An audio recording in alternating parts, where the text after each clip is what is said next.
Welcome back to the deep dive. Today, we're really getting into something fundamental.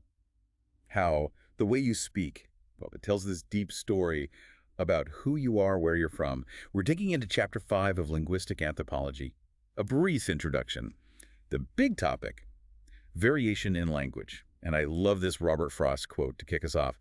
You can be a little ungrammatical if you come from the right part of the country. That quote just nails it, doesn't it? It perfectly captures this tension we're exploring today. Our goal here is really to look at that constant friction between language as a system Saussure's Lang, the official rules. Right, the dictionary and grammar books. Exactly. And then there's the reality of how we actually use language every day, the messy part. Parole. And the chapter makes it really clear this variation, it's not just random changes happening. It's tied directly to history, to economics, to social groups separating. Absolutely. When a group wants to set itself apart, language, well, it's often the tool they use. Think about that classic Martha's Vineyard study. Oh, yeah, the Islanders of Massachusetts? Right. Researchers found the year-round residents were actually, consciously or not, using slightly different vowel sounds. Why? To sound different from the summer tourists, the wealthy vacationers. It's like building a fence with sounds, identity. So let's get that term clear first. Dialect. Where does that come from? It's from the Greek, dialectos. And it just meant speech, basically. The common ways people actually talk, which, almost always differ from some kind of official standard. And that's where the power dynamics creep in, isn't Uh-huh. it? How does one way of speaking become the standard, the prestige code? Well, here's the thing. It's got almost nothing to do with whether that dialect is somehow better or clearer. It's pretty much always about social history, political power, maybe literary influence. Like Parisian French. It's not standard because it sounds more, cultured than dialects in the south of France. Not at all. It's the standard because Paris was the center of power for centuries. Politics, education, literature, it all radiated outwards from there. Okay, or the Italian example. Standard Italian comes from Tuscan. Right. And why Tuscan? Because giants of medieval literature, Dante, Petrarch, Boccaccio, they wrote in Tuscan. Everyone wanted to read them. So that dialect gained huge social currency. It became the default. Okay, so prestige is social. But linguists must have a more scientific way to draw the line. Yeah. How do you separate a language from a dialect? Yeah, the classic question. The main tool dialectologists use is mutual intelligibility. People like Chambers and Trudgill laid this out. Meaning, if speakers of code A can understand speakers of code B and vice versa, even if their speech is systematically different, they're speaking dialects of the same language. Okay. But if they can't understand each other, then they're generally considered different languages. But wait, doesn't history kind of mess that up? Like, think about French, Spanish, Italian. They all came from Latin, right? Exactly. You could argue they started as dialects of Latin. So they were mutually intelligible, at least for a while. Mm-hmm. But now they're definitely separate languages. What changed? Politics, mostly. When the regions where these Latin dialects were spoken became separate political entities, kingdoms, nations, the dialects got promoted, they became national languages, the political border suddenly mattered more than strict mutual intelligibility. So the scientific rule gets overridden by flags and borders? Pretty much, yeah. It shows how tangled language and politics really are. Okay, let's stick with geography for a bit. North American English. The chapter points out some major regional variations in the U.S. Yeah, we can roughly divide it into three big zones. You've got the northern or eastern type, think New York, New England. Yeah. A key feature there is being donrotic. Meaning they drop the sounds like car becomes ka. Exactly. Then you go south, and you often get even more dropping, plus different vowel sounds, like a really broad ia sound in a word like time. And the third one? Midland Western. Right, which covers this huge area, the Midwest out west. And that's often seen as this sort of standard American English. Why is that one considered standard? Well, partly because it keeps the R sound in all positions, but also just geography and demographics. It's spoken over the largest area, and it's been heavily reinforced by national media, people moving around. It just gained this kind of dominance. And beyond pronunciation, there are tons of word differences, right? Even between, say, American and British English.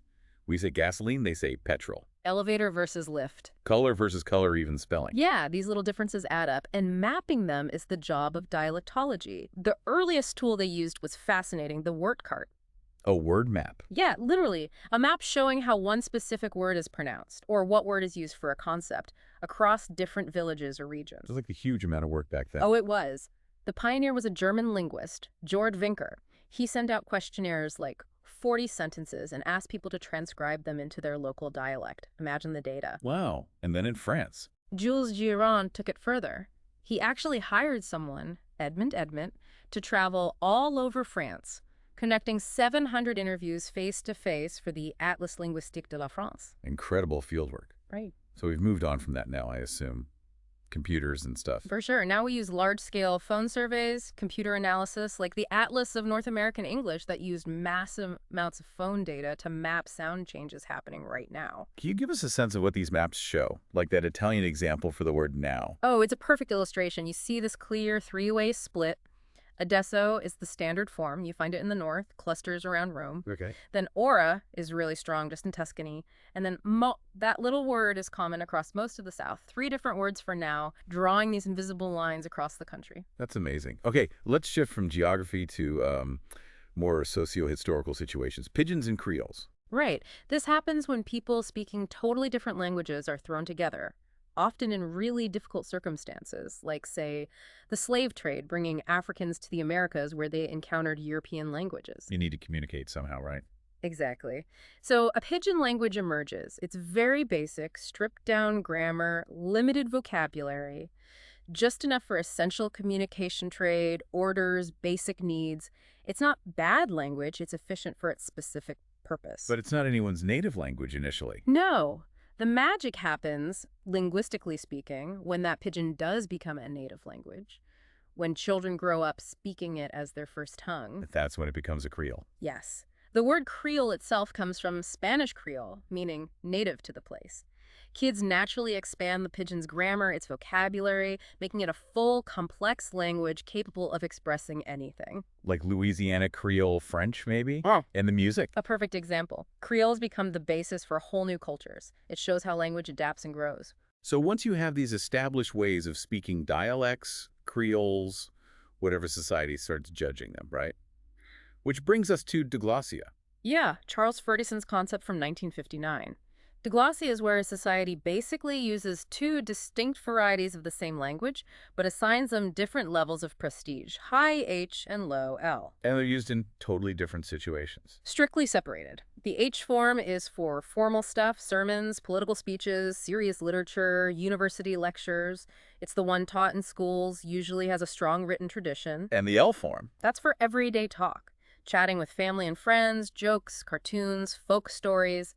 It's the language of informal life. You see this in places like the Arab world or Swiss German. Those are classic examples. Modern Greek also had it for a long time, with kathareza as the H form and demotiki as the L form. I remember reading about the Greek wine example. Right, 2 words for wine. Ymnos was the H word, the one you'd see printed on a fancy menu. Very formal. But when you actually ordered the wine from the waiter, you'd use the L word, krasi. Shows the separation perfectly. But these situations aren't set in stone, are they? Definitely not. They can be quite unstable. Like in Greece, that diglossic situation officially ended in 1976. They decided to promote demotiki, the L form, for official and educational use. Social change drives language change. Okay, that H and L distinction feels really relevant when we talk about slang.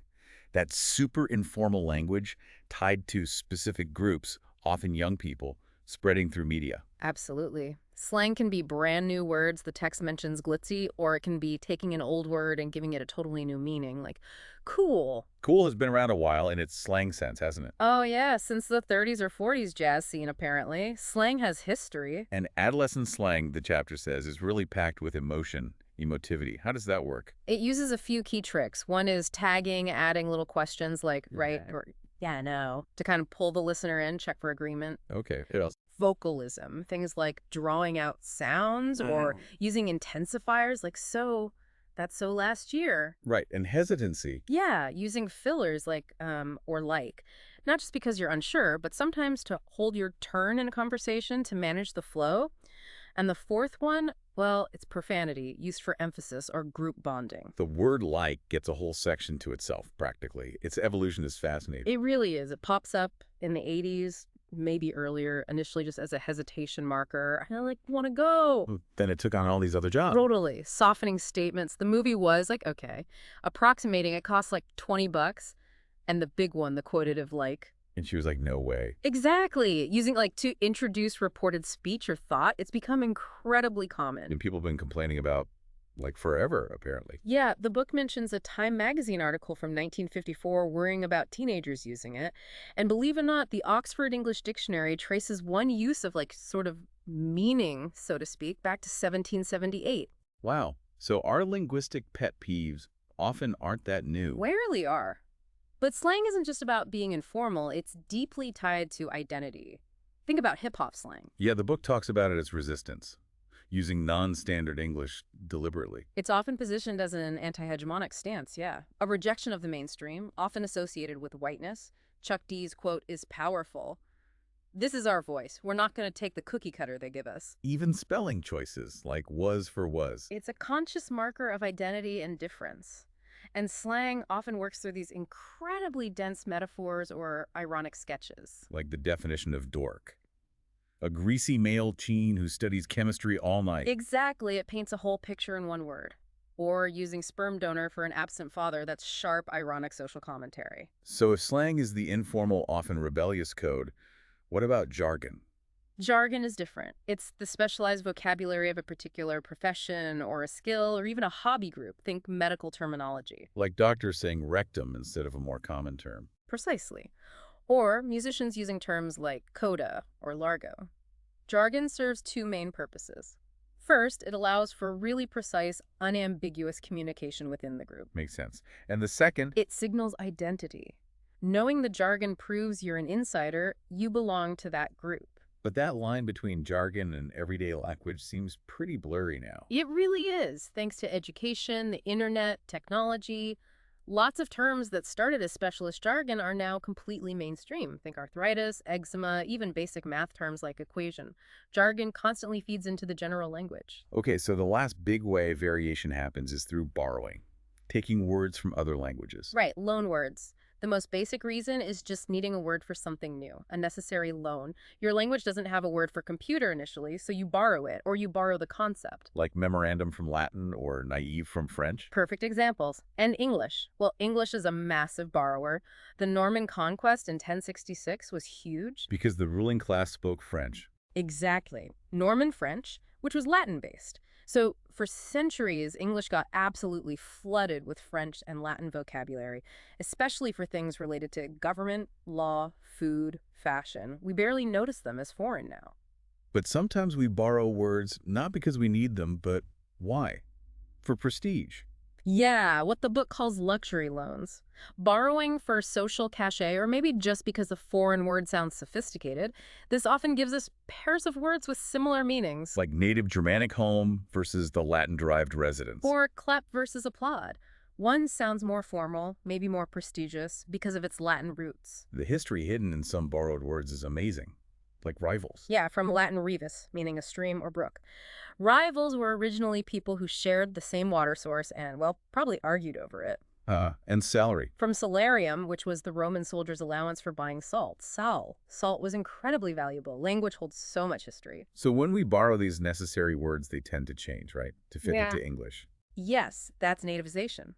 The borrowed word adapts to the sounds, the spelling patterns, the grammar of the borrowing language. The Italian word sonetto became the English sonnet, losing that final vowel sound. The sheer scale of borrowing in English is kind of mind-blowing, that statistic from the OED. It's incredible. The 1973 survey found French words made up over 28%, Latin words another 28%. That's over half the vocabulary. Our original Germanic roots, only about 25%. We're a real hybrid language. Definitely.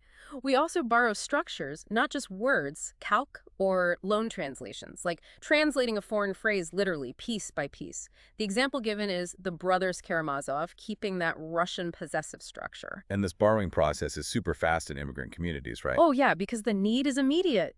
You're in a new country, new environment, new things, new concepts, so you grab the words you need from the dominant language and adapt them quickly. Italian Americans saying stordo for store or mortgagio for mortgage. Okay, so wrapping this all up. Dialects, creoles, slang, borrowing. None of these are mistakes or errors. Not at all. They're the result of real social and historical processes. They reflect group identity, power dynamics, contact, and change.